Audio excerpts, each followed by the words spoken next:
SSLC ವಿದ್ಯಾರ್ಥಿಗಳಲ್ಲಿ ಒಂದು ಗೊಂದಲ ಇದೆ. ಹೌದು, ನಮಗೆ ಗ್ರೇಸ್ ಮಾರ್ಕ್ಸ್ ಕೊಡ್ತಾರಾ? ಹಾಗಾದರೆ ರಿಸಲ್ಟ್ ಯಾವಾಗಿದೆ? ರಿಸಲ್ಟಲ್ಲಿ ನಾನು ಪಾಸ್ ಆಗ್ತೀನಾ, ಫೇಲ್ ಆಗ್ತೀನಾ? ಫ್ರೆಂಡ್ಸ್, ನಿಮಗೆ ಗ್ರೇಸ್ ಮಾರ್ಕ್ಸ್ ಬಗ್ಗೆ ಒಂದು ವಿಡಿಯೋ ಬೇಕಪ್ಪ ಅಂತ ಅಂದರೆ ಕಮೆಂಟ್ ಬಾಕ್ಸಲ್ಲಿ ತಿಳಿಸಿ. ಅದ್ರ ಬಗ್ಗೆ ಇನ್ನೊಂದು ವಿಡಿಯೋನ ಮಾಡ್ತೀನಿ. ಓಕೆ, ಇವಾಗ ಬಂದುಬಿಟ್ಟು ಕರ್ನಾಟಕದಲ್ಲಿ 2025ನೇ ಸಾಲಿನ SSLC ಏಪ್ರಿಲ್ 4ರಂದು ಮುಕ್ತಾಯಗೊಂಡಿದೆ. ಈಗಾಗಲೇ ಸುಮಾರು 3 ವಾರಗಳು ಕಳೆದಿದೆ. ಪರೀಕ್ಷಾ ಮೌಲ್ಯಮಾಪನದ ಕಾರ್ಯವು ಬಹುತೇಕ ಪೂರ್ಣಗೊಂಡಿದ್ದು, ಹಾಗಾದರೆ ಇವಾಗ ಆಲ್ರೆಡಿ ಬಹುತೇಕ ಪೂರ್ಣಗೊಂಡಿದೆ. ಹಾಗಾದರೆ ಪರೀಕ್ಷೆ ರಿಸಲ್ಟ್ ಯಾವಾಗಿದೆ ಅನ್ನೋದು ವಿದ್ಯಾರ್ಥಿಗಳಲ್ಲಿ ಗೊಂದಲ ಆಗಿದೆ.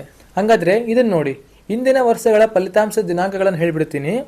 ಓಕೆ, 2020-21 ಸಾಲಿನ ಜುಲೈ ಕೋವಿಡ್ ಟೈಮಲ್ಲಿ ರಿಸಲ್ಟ್ ಬಂದಿತ್ತು SSLC ಅಲ್ವಾ. ಅದೇ ರೀತಿ 2022 ಬಂದುಬಿಟ್ಟು ಮೇ 19ನೇ ತಾರೀಕಿಗೆ ನಮಗೆ ರಿಸಲ್ಟ್ ಬಂದಿತ್ತು. ಅದೇ ರೀತಿ 2023 ಇದು ಮೇ 8ನೇ ತಾರೀಕಿಗೆ ಬಂದಿತ್ತು. ಅದೇ ರೀತಿ 2024 ಮೇ 9ನೇ ತಾರೀಕಿಗೆ ನಮಗೆ ರಿಸಲ್ಟ್ ಬಂದಿತ್ತು. ಹಾಗಾದರೆ ಇವಾಗ ನಮಗೆ ಯಾವ ಡೇಟಲ್ಲಿ ರಿಸಲ್ಟ್ ಬರುತ್ತೆ? ಹಾಗಾದರೆ ಪೇಪರ್ ವ್ಯಾಲ್ಯೂಯೇಷನ್ ಮಾಡೋದು ಬಹುತೇಕ ಪೂರ್ಣಗೊಂಡಿದೆ. ಹಾಗಾದರೆ ಇದೇ ಮೇ ಮೊದಲ ವಾರದಲ್ಲಿ ಪ್ರಕಟಿಸಲು ಸಿದ್ಧತೆ ನಡೆದಿದೆ ಅಂತ ಬಂದಿದೆ ಫ್ರೆಂಡ್ಸ್. ಓಕೆ, ಕರ್ನಾಟಕ ಶಾಲಾ ಶಿಕ್ಷಣ ಮತ್ತು ಮೌಲ್ಯಮಾಪನ ಮಂಡಳಿ ಈ ವರ್ಷದ ಫಲಿತಾಂಶವನ್ನು ತ್ವರಿತವಾಗಿ ಘೋಷಿಸಲು ಸಜ್ಜಾಗಿದೆ. ಇದೇ ರೀತಿ ಚಿಕ್ಕ ಚಿಕ್ಕ ಅಪ್ಡೇಟ್ಗಳು ನಿಮಗೆ ಬೇಕಂದರೆ ಚಾನಲ್ಗೆ ಮರೆಯದೆ ಸಬ್ಸ್ಕ್ರೈಬ್ ಆಗಿ ಮಿಸ್ ಮಾಡ್ಕೊಳ್ಳೋಕೆ ಹೋಗಬೇಡಿ. ಓಕೆ, ಹಾಗಾದರೆ SSLC ಪರೀಕ್ಷೆಯ ಉತ್ತರ ಪತ್ರಿಕೆಗಳ ಮೌಲ್ಯಮಾಪನವು ಬಹುತೇಕ ಕೇಂದ್ರಗಳಲ್ಲಿ ಪೂರ್ಣಗೊಂಡಿದೆ ವಿದ್ಯಾರ್ಥಿಗಳೇ.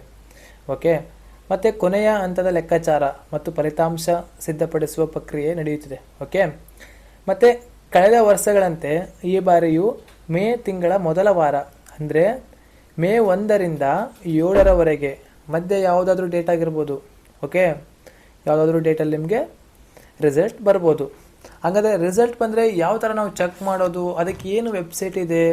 ಓಕೆ, ಅದರ ಬಗ್ಗೆ ನಿಮಗೆ ಮಾಹಿತಿ ಕೊಡ್ತೀನಿ. ಓಕೆ, ಇದೇ ವಿಡಿಯೋದಲ್ಲಿ ಮಾಹಿತಿ ಕೊಟ್ಬಿಡ್ತೀನಿ. ವಿಡಿಯೋ ಲೆಂತ್ ಆದರೂ ಪರವಾಗಿಲ್ಲ, ನೋಡಿ. ಲೆಂತ್ ಅಂದರೆ 1-2 ನಿಮಿಷ, 3 ನಿಮಿಷ, 4 ನಿಮಿಷ ಆಗ್ಬೋದು ಅಷ್ಟೇ.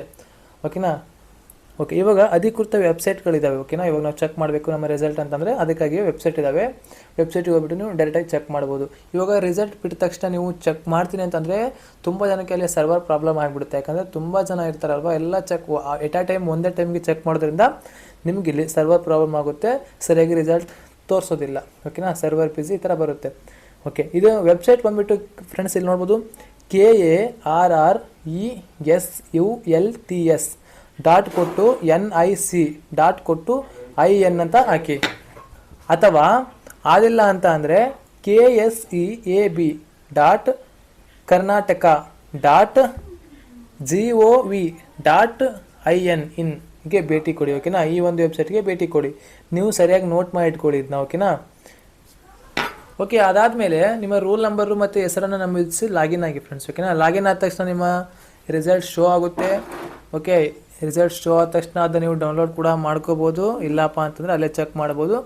ಇಲ್ಲಾಂದರೆ ಸೈಬರ್ ಸೆಂಟರ್ ಇರ್ತಾವಲ್ವ, ಅಲ್ಲಿ ಹೋಗ್ಬಿಟ್ಟು ನೀವು ಒಂದು ಜೆರಾಕ್ಸನ್ನು ತೆಗೆಸ್ಕೋಬೋದು. ಓಕೆನಾ? ಅಲ್ಲೇ ಡೈರೆಕ್ಟಾಗಿ ಅವ್ರ ಮಾನಿಟರಲ್ಲೇ ನೀವು ಚೆಕ್ ಮಾಡಿಸಿ ಅಲ್ಲೇ ಡೈರೆಕ್ಟಾಗಿ ಒಂದು ಕಾಪಿ ನೀವು ತೊಗೋಬೋದು. ಇಷ್ಟೇ ಫ್ರೆಂಡ್ಸ್, ಸಿಂಪಲ್ ಇದೆ ನೀವು SSLC ರಿಸಲ್ಟ್ ಚೆಕ್ ಮಾಡೋದು.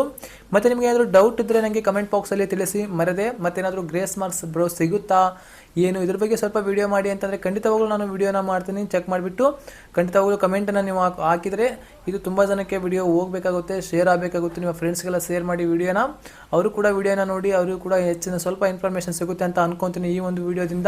ಹಾಗಾದರೆ ಮತ್ತೆ ಸಿಗ್ತೀನಿ ಫ್ರೆಂಡ್ಸ್, ಬಾಯ್.